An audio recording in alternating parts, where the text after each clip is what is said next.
In today's video, I'm going to teach you how to cancel a Wizz Air flight. By the end, you'll know exactly where to go, what to click, and what to expect along the way, so you can cancel confidently without guesswork.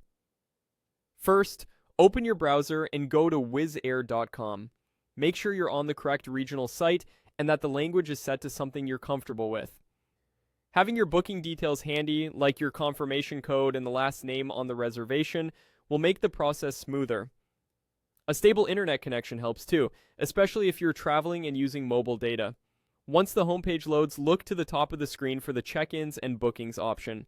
On desktop, it's in the main navigation bar.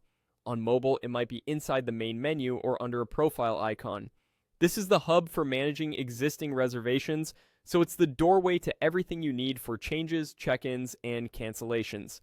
Click into check-ins and bookings, then select upcoming trips. This section shows all flights you have scheduled that haven't departed yet. If you don't immediately see your reservation, double-check that you're viewing the right account, or look for an option to retrieve a booking with your confirmation code and last name. Upcoming trips is where you'll confirm you're working on the correct flight before you proceed. From your list of upcoming trips, select the trip you want to cancel. Take a moment to review the details, dates, routes, and passenger names, so you're canceling the right itinerary. Inside that trip view, look for the option to cancel flight. When you choose it, the site will typically display important information such as any applicable fees, the type of refund or credit you might receive, and whether extras like seats or bays are refundable according to your fare rules. Read this carefully.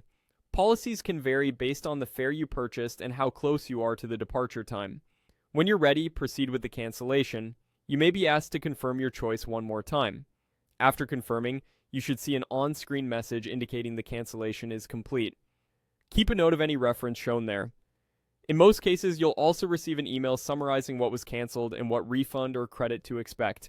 If you don't see it after a short while, check your spam or promotions folder. That's it.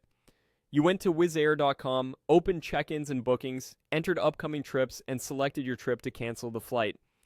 As a final tip, review your fare conditions before you cancel so you understand the outcome, and keep your confirmation for your records.